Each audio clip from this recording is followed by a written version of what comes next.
Hai guys, balik lagi di channel YouTube aku, di channel YouTube Maria Elva. Pada kesempatan kali ini, aku akan berbagi informasi sama kalian tentang apa sih itu COVID-19 atau COVID-19, dan juga aku bakal ngasih tahu kalian tentang metode pencegahannya itu seperti apa. Langsung saja, pada awal tahun 2020, dunia ini digemparkan dengan mewabahnya atau maraknya virus baru. Nah, virus baru ini adalah coronavirus. Nah, penyakit akibat coronavirus ini disebut coronavirus ISAC 2019 atau yang lebih kita kenal dengan COVID-19 atau COVID-19. Diketahui asal mula virus ini adalah dari negara Wuhan. Virus corona ini sendiri ditemukan pada akhir tahun 2019. Sampai saat ini sudah dipastikan terdapat 65 negara yang terjangkit virus corona ini. Untuk di Indonesia sendiri, kasus COVID-19 atau COVID-19 ini diumumkan pada tanggal 2 Maret 2020. Penyebaran virus ini tuh begitu cepat dari manusia ke manusia. Lalu, apa sih itu virus corona? Virus corona adalah sekumpulan virus yang menginfeksi sistem pernafasan pada manusia. Pada banyak kasus, virus ini dapat menyebabkan infeksi pernapasan ringan, misalnya itu seperti flu. Namun, virus ini juga dapat menyebabkan infeksi saluran pernapasan berat, misalnya itu seperti infeksi pada paru-paru, yaitu pneumonia. Lalu selanjutnya aku akan ngejelasin sama kalian tentang tanda dan gejala virus corona ini. Sebagai penyakit yang baru saja muncul, COVID-19 ini masih berkembang dengan pesat. Bagi seseorang yang memiliki imunitas yang tinggi, yang baik, COVID-19 ini dapat dilawan dengan sistem imunitas yang ada dalam tubuhnya. Nah, untuk seseorang yang terinfeksi virus corona ini bisa diketahui setelah mereka melakukan tes kesehatan tertentu. Untuk membantu pemerintah, pihak kesehatan itu menganalisa para pasiennya dengan membedakan ada 4 kategori atau 4 kriteria. Apa aja 4 itu? Aku akan jelasin satu-satu sama kalian. Yang pertama itu adalah ODP. Apa itu ODP? ODP itu adalah orang dalam pemantauan. Nah, yang dimaksudkan orang dalam pemantauan ini adalah orang yang memenuhi kriteria dengan suhu lebih dari 38 derajat Celcius atau memiliki riwayat demam, batuk atau pilek, memiliki perjalanan ke negara yang memiliki transmisi lokal COVID-19, tinggal di daerah dengan transmisi lokal di Indonesia 14 hari terakhir sebelum timbul gejala, namun tidak memiliki riwayat kontak dengan orang yang positif COVID-19. Itu yang pertama. Nah, yang kedua ada pasien dalam pengawasan atau PDP.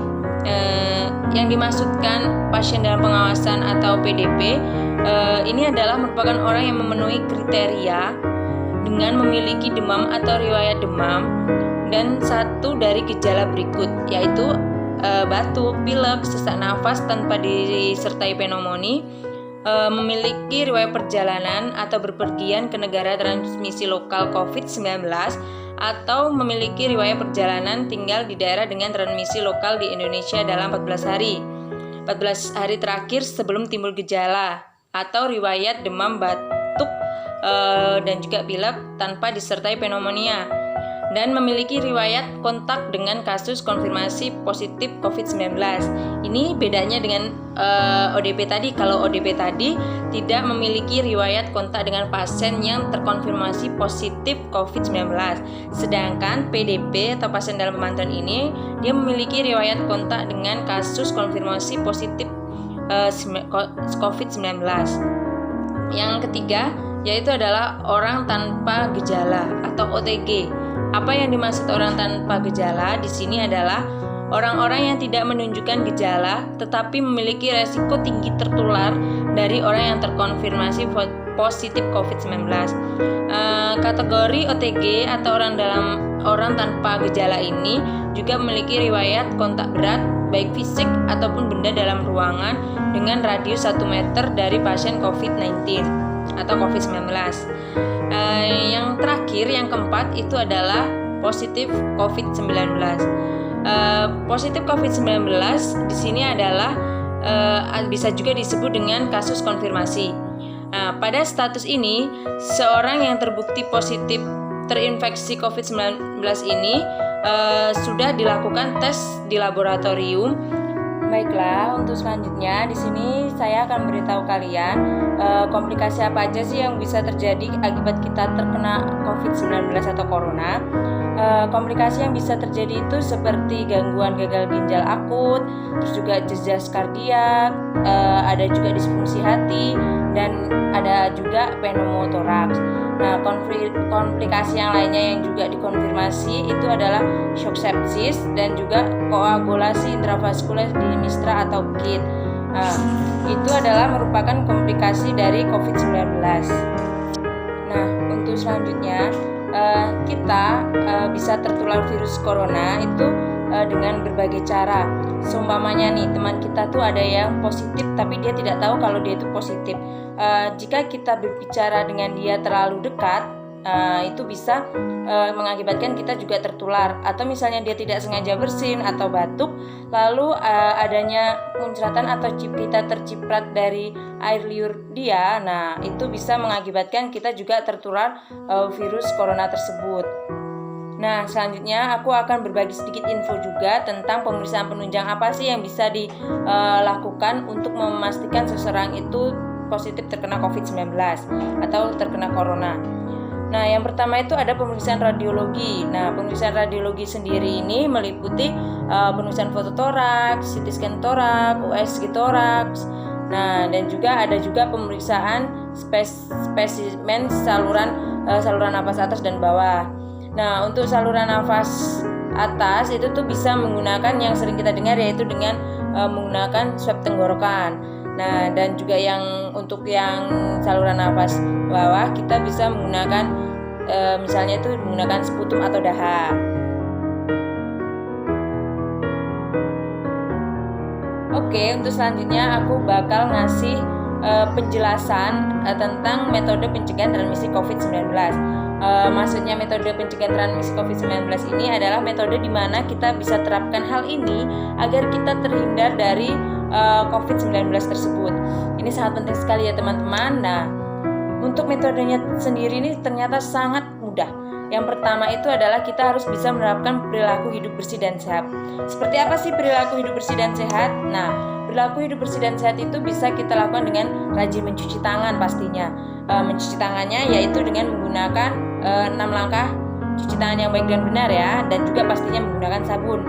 Nah, untuk itu selanjutnya kita juga bisa, selain mencuci tangan dengan sabun, kita bisa menggunakan hand sanitizer. Nah, selain itu kita juga bisa menerapkan etika batuk efektif. Untuk batuk biasanya kita seperti ini ya teman-teman. Nah, seperti itu adalah salah kalau kita misalnya batuk seperti itu. Karena apa? Karena kuman-kuman virus-virus dari kita batuk itu akan menempel pada telapak tangan kita. Nah, untuk etika batuk yang benar itu adalah seperti ini. Itu adalah etika batuk yang benar. Kalau misalnya kalian tidak mau melakukan seperti ini, kalian bisa menggunakan tisu untuk menutupi saat kalian batuk seperti ini. Seperti itu.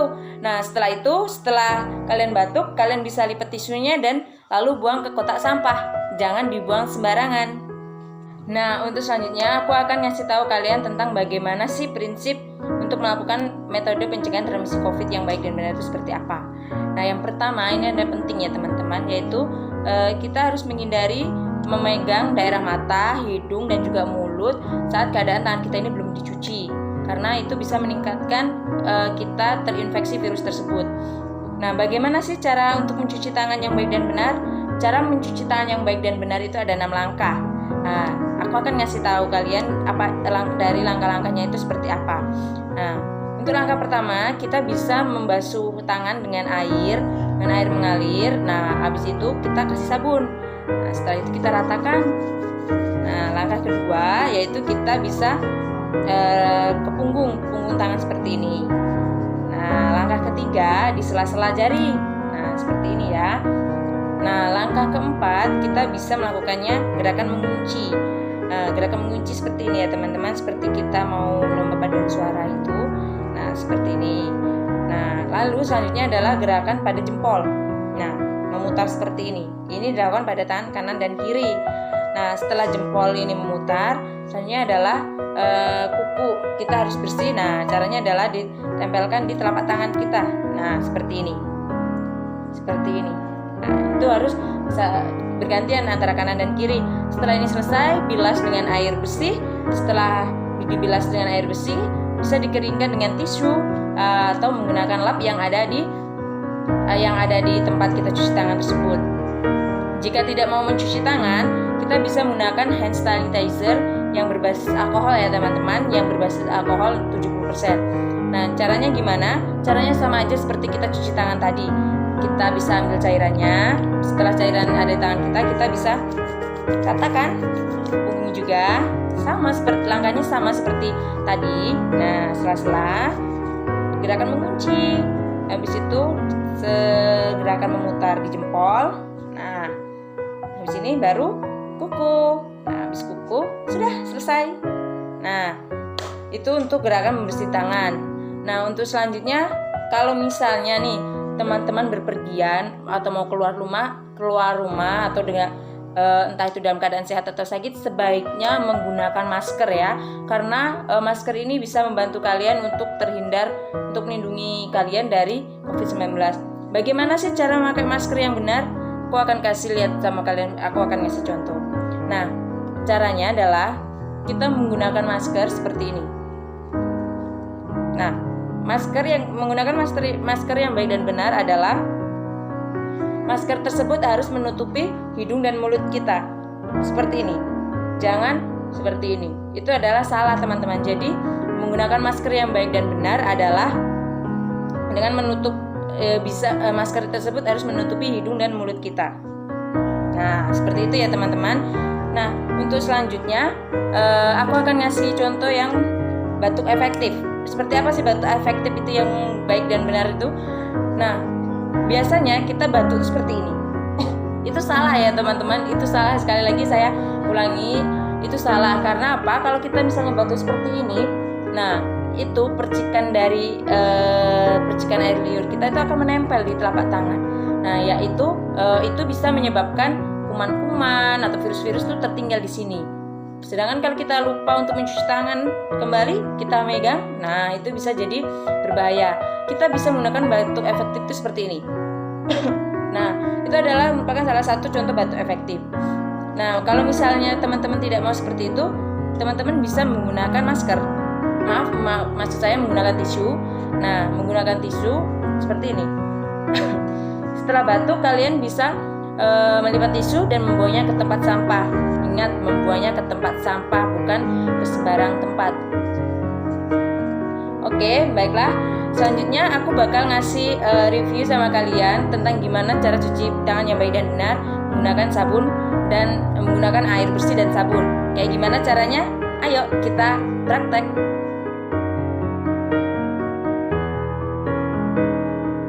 Selamat pagi Mbak, Adi. Gimana kabarnya hari ini Mbak? Baik. Nah, baiklah, sebelum kita mulai praktek untuk cuci tangan, saya akan jelasin sedikit nih Mbak tentang apa sih itu COVID-19 ini merupakan sebuah penyakit yang menyerang sistem pernapasan manusia. Nah, salah satu cara pencegahannya sendiri kita bisa melakukannya dengan cuci tangan. Nah, untuk cuci tangan sendiri itu ada 6 langkah. Nah, saya akan contohkan dulu, nanti di sini kita langsung ya Mbak ya. Nah, untuk cuci tangan itu ada 6 langkah. Yang pertama, kita basahi dulu tangan kita dengan air, lalu kita kasih sabun. Nah, kita ratakan, habis itu kita gosok ke bagian punggung belakang tangan. Begitu kita ke sela-sela. Nah, habis dari sela-sela ini kita lakukan gerakan mengunci. Habis gerakan mengunci ini kita lakukan pada jempol, pada sela-sela jempol seperti ini, kanan dan kiri. Habis itu pada kuku. Nah, setelah pada kuku, kita bilas lagi dengan air mengalir. Habis itu kita bisa keringkan dengan tisu atau lap yang tersedia. Apakah Mbak mengerti? Ya. Nah, baiklah kalau gitu kita bisa langsung praktek sekarang ya Mbak ya. Baiklah Mbak, di sini saya akan mempraktekkan cuci tangan yang baik dan benar. Tolong diperhatikan ya Mbak ya. Pertama, basahin tangan kita dengan air mengalir. Lalu jangan lupa untuk gunakan sabun, cukupnya saja sabunnya. Lalu kita ratakan sampai berbusa. Nah, habis itu kita jangan lupa ke punggung-punggung seperti ini. Nah, habis dari punggung, kita langsung ke sela-sela jari ini. Nah, habis dari sela-sela jari, jangan lupa untuk lakukan gerakan mengunci. Habis gerakan mengunci, baru ke sela-sela jempol. Nah, untuk sela-sela jempol ini jangan lupa untuk kanan dan kiri. Lalu lakukan untuk pembersihan kuku seperti ini. Nah, ini juga kanan dan kiri. Setelah selesai, baru kita bilas dengan air mengalir kembali. Jika sudah selesai, baru kita keringkan tangan kita menggunakan tisu atau lap yang ada di tempat cuci tangan. Ngerti Mbak? Nah, baiklah, kalau begitu sekarang giliran Mbak untuk praktek ya. Baiklah Ibu, untuk langkah cuci tangannya, pertama basahi tangan Ibu dengan air mengalir.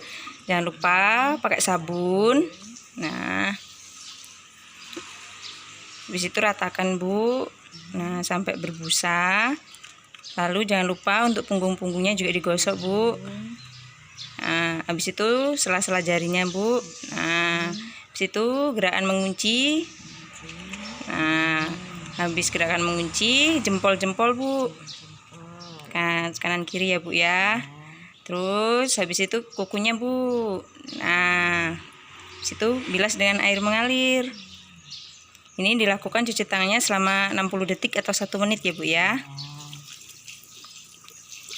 Setelah bersih, setelah selesai bisa dikeringkan dengan menggunakan tisu atau lap yang ada di tempat cuci tangan.